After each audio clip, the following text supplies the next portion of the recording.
দেশকে স্বনির্ভর রাষ্ট্র হিসেবে প্রতিষ্ঠিত করতে কাজ করছে সরকার, জানালেন শ্রম প্রতিমন্ত্রী। এবং প্রধানমন্ত্রী দেশের প্রতিটি ক্ষেত্রে নারীদের প্রতিষ্ঠিত করেছেন, বললেন মোতাহেরুল ইসলাম।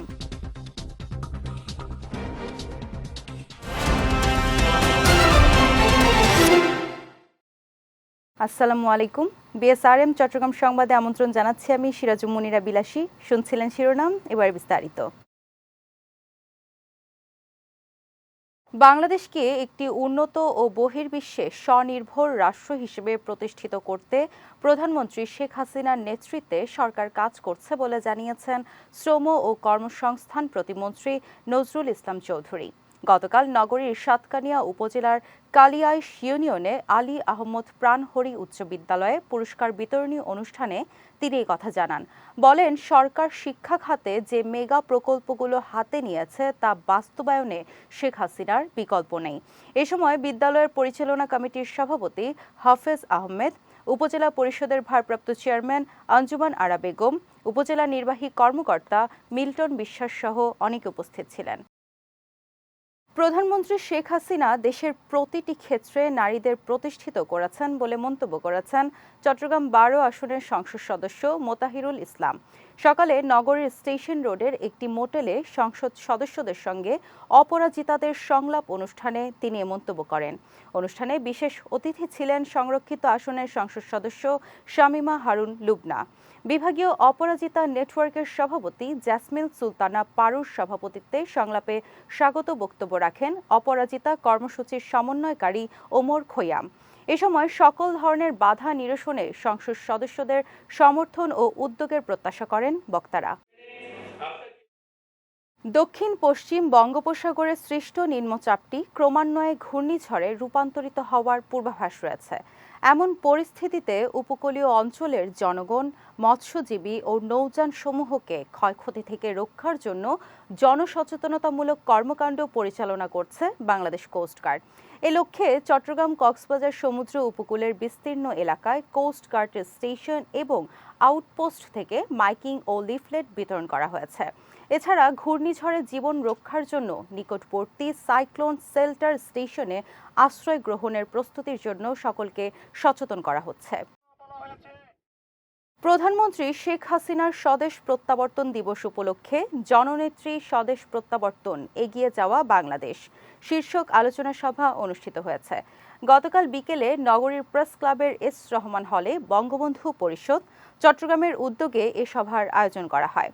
সংগঠনের সভাপতি বেগম সৈয়দা তাহেরার সভাপতিত্বে সভায় বক্তব্য রাখেন চট্টগ্রাম উন্নয়ন কর্তৃপক্ষের চেয়ারম্যান বীর মুক্তিযোদ্ধা মোহাম্মদ ইউনুস, চট্টগ্রাম বিশ্ববিদ্যালয়ের উপাচার্য ডক্টর বেনু কুমার দে, রাঙামাটি বিজ্ঞান ও প্রযুক্তি বিশ্ববিদ্যালয়ের উপাচার্য ডক্টর কাঞ্চন চাকমা, চট্টগ্রাম বিশ্ববিদ্যালয়ের যোগাযোগ ও সাংবাদিকতা বিভাগের প্রফেসর ডক্টর মোহাম্মদ শহীদুল্লাহ সহ অনেকে।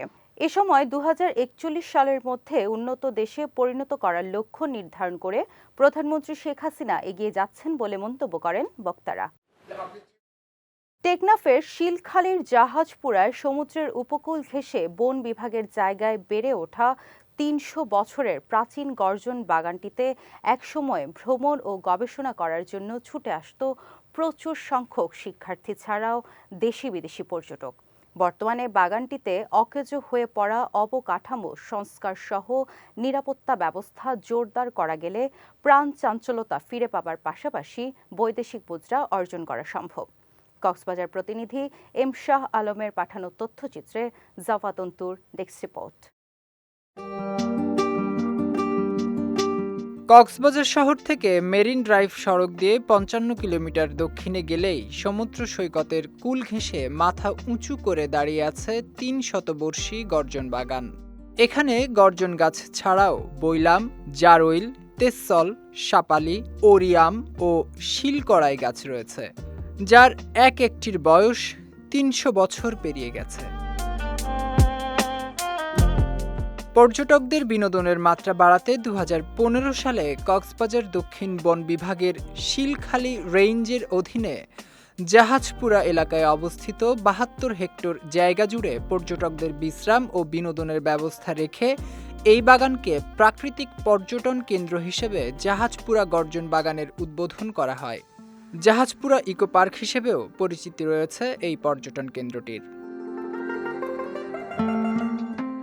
মনোরম পরিবেশের সৌন্দর্য উপভোগে একসময় দেশি বিদেশি পর্যটকদের পদচারণায় মুখরিত থাকত প্রাকৃতিক এই পর্যটন কেন্দ্রটি।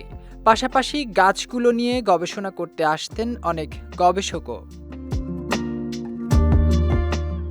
তবে ২০১৭ সালে রোহিঙ্গা অনুপ্রবেশের পর থেকে এখানে প্রতিনিয়তই ঘটে অপহরণের মতো ঘটনা, যার দরুন অকেজো হয়ে পড়ে এখানকার অবকাঠামো।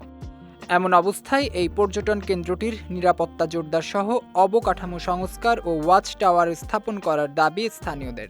এখানে গাছগুলোর বয়স সাধারণত ৩০০ বছরের অধিক হবে। তো এখানে পর্যটক প্রতিনিয়ত আসে। গতকালকে একটা টিম আসছিল। এখন যেহেতু ওইভাবে উন্নয়নের কোনো ছোঁয়া লাগে নাই, যদি সরকারের পক্ষ থেকে ওই রকম ভর্তুকি আসতো এবং যদি রক্ষণাবেক্ষণটা যদি আরেকটু ভালোভাবে করতো, হয়তো বা এখানে আরও অধিক পর্যটক আসতে পারতো। এই পার্কটা যদি আরও কিছু ডেভেলপ করা যেত, এখানে একটা টাওয়ার করা যেত, তাহলে একসঙ্গে মানুষ সাগর এবং পাহাড় দুইটাই দেখতে পারতো এবং ইকো ট্যুরিজমের পরিমাণটা বাড়তো এবং এলাকার লোক ইকো ট্যুরিজম থেকে আয় করে তারা স্বাবলম্বী হওয়ার তাদের যথেষ্ট সুযোগ ছিল। আমি আশা করব আমাদের কর্তৃপক্ষ ভবিষ্যতে এখানকার শিলখালী গর্জন বাগান উন্নয়নের জন্য পদক্ষেপ নেবে। রোহিঙ্গা অনুপ্রবেশের পর থেকে অচল অবস্থায় পড়ে থাকা দর্শনীয় এই বাগানটি পরিদর্শন করার কথা জানিয়েছে পর্যটক সেবী সংগঠন টুয়াক। শিলখালীর গর্জন বাগানটিতে একসময় দেশি বিদেশি পর্যটকরা ভ্রমণ করতেন, কিন্তু রোহিঙ্গা আগমনের পর থেকে বর্তমানে উক্ত পার্কটি অচল অবস্থায় বিরাজ করছে। বিগত 1 মাস পূর্বে টুয়াকের একটি টিম উক্ত পার্কটি ভিজিট করেছিলেন। এটিকে পুনরায় সংস্কারের মাধ্যমে দেশি বিদেশি পর্যটকদের কাছে তুলে ধরতে পারলে আমি মনে করি বৈদেশিক মুদ্রা অর্জন করা যাবে। আর বাগানটির অবকাঠামো সংস্কার করে পর্যটকদের জন্য ওয়াচ টাওয়ার নির্মাণের পাশাপাশি পরিবেশ বান্ধব বিনোদন কেন্দ্র গড়ে তোলার কথা জানিয়েছে কক্সবাজার দক্ষিণ বন বিভাগ। এখানে পর্যটকদের জন্য যে ফ্যাসিলিটি বা সুযোগ সুবিধা তুলনামূলকভাবে কম, আমরা এটাকে সুযোগ সুবিধা বাড়ানোর চেষ্টা করছি। এখানে যদি একটা ওয়াচ টাওয়ার দেওয়া যায়, তারপর ওখানে একটা পিকনিক স্পট করা যায় এবং ওখানে যদি বিভিন্ন শিশুদের জন্য বিভিন্ন খেলাধুলার অ্যারেঞ্জমেন্ট যদি আমরা রাখতে পারি, তাহলে আশা করি এটা পর্যটক বান্ধব একটা স্পট হিসাবে পরিণত হবে এবং পর্যটক ওখানে যাবে এবং তাদের চিত্ত বিনোদন হবে। প্রাকৃতিক এই পর্যটন কেন্দ্রটি সংস্কার করে এর ঐতিহ্য ফিরিয়ে আনলে এই ইকো ট্যুরিজম থেকে স্বাবলম্বী হবেন স্থানীয়রা। পাশাপাশি দেশের পর্যটন খাতে যুক্ত হবে বিপুল পরিমাণ রাজস্ব, এমনটাই মনে করছেন স্থানীয়রা। বিজয় টিভি নিউজ ডেস্ক। সরকারি নির্দেশনা অনুযায়ী দেশের কৃষকদের ভাগ্য উন্নয়ন ও গ্রামীণ অর্থনীতিকে শক্তিশালী করতে কৃষি ব্যাংক কাজ করে যাচ্ছে বলে মন্তব্য করেছেন কৃষি ব্যাংকের ব্যবস্থাপনা পরিচালক শওকত আলী খান। সকালে নগরীর এলজিইডি ভবনে বাংলাদেশ কৃষি ব্যাংক চট্টগ্রাম বিভাগের শাখা ব্যবস্থাপকদের সঙ্গে মতবিনিময়কালে তিনি মন্তব্য করেন। ব্যাংকের চট্টগ্রাম বিভাগের মহাব্যবস্থাপক মোহাম্মদ কামরুল ইসলামের সভাপতিত্বে সভায় উপস্থিত ছিলেন ব্যাংকের উপব্যবস্থাপনা পরিচালক চানু গোপাল ঘোষ সহ অনেকে। চন্দন আইশের 25টি উচ্চ বিদ্যালয় থেকে 1991 সালে এসএসসি পাশ করা শিক্ষার্থীদের অংশগ্রহণে অনুষ্ঠিত হল মিলন মেলা। গতকাল উপজেলার একটি কমিউনিটি সেন্টারে দিনব্যাপী এই মিলন মেলায় বর্ণাঢ্য র্যালি, স্মৃতিচারণ সহ নানা কর্মসূচির আয়োজন করা হয়। এদিন আয়োজিত আলোচনা সভায় বক্তব্য রাখেন আওয়ামী যুবলীগের কেন্দ্রীয় তথ্য ও গবেষণা বিষয়ক সম্পাদক মীর মহিউদ্দিন, চেয়ারম্যান আব্দুর রহিম চৌধুরী সহ অনেকে। এ সময় সরকারের আন্তরিক প্রচেষ্টায় তৃণমূল পর্যায়ে সাধারণ শিক্ষার পাশাপাশি উচ্চশিক্ষা ব্যবস্থার প্রসার ঘটেছে বলে মন্তব্য করেন বক্তারা। ওয়ালটন ননস্টপ মিলেনিয়ার ক্যাম্পেইনের র্যালির মাধ্যমে যাত্রা শুরু করেছে চট্টগ্রামের মৌলভীবাজার লাবিব মার্কেটিং কোম্পানি। সকালে এ উপলক্ষে অনুষ্ঠিত র্যালিটি নগরীর বিভিন্ন গুরুত্বপূর্ণ স্থানে প্রদক্ষিণ করে মোহরা এসে শেষ হয়। পরে গরিব ও দুস্থদের মাঝে খাদ্য সামগ্রী বিতরণ করা হয়। এ সময় চট্টগ্রাম সিটি কর্পোরেশন ৫ নং ward councillor Nurul Amin Mamun, Labib marketing কোম্পানির স্বত্বাধিকারী সাখাওয়াত হোসেন, মোহাম্মদ মোস্তাফিজুর রহমান সহ অনেকে উপস্থিত ছিলেন। বন্ধুর হাতে হাত মিলাবো, দীর্ঘ পথ পাড়ি দিব, এ স্লোগানে সারা দেশ থেকে ডিইপিটিসির এক্স ক্যাডেট 2019 ব্যাচের মিলন মেলা অনুষ্ঠিত হয়েছে। গত রাতে আগ্রাবাদের একটি রেস্টুরেন্টে এর আয়োজন করা হয়। অনুষ্ঠানের সভাপতিত্ব করেন এক্স ক্যাডেট ক্যাপ্টেন হুমায়ুন কবির।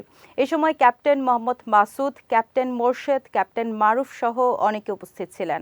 পরে মিলন মেলায় গান আড্ডার আয়োজন করা হয়। চট্টগ্রাম সংবাদ শেষ করার আগে শিরোনামগুলো দেখে নিচ্ছি আরও একবার।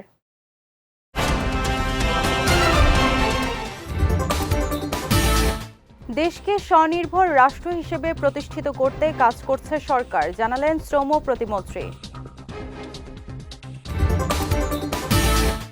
এবং প্রধানমন্ত্রী দেশের প্রতিটি ক্ষেত্রে নারীদের প্রতিষ্ঠিত করেছেন, বললেন মোতাহেরুল ইসলাম।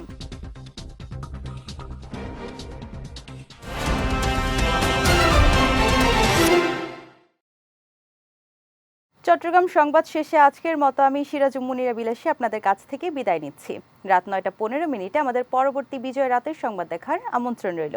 এছাড়াও আজকের চট্টগ্রাম সংবাদের ভিডিও দেখতে পারেন আমাদের ইউটিউব এবং ফেসবুক পেজে। আমাদের ইউটিউব হলো youtube.com/bijaytvofficial এবং আমাদের ফেসবুক পেজ হলো facebook.com/bijaytvlimited। এতক্ষণ সঙ্গে থাকার জন্য ধন্যবাদ সবাইকে।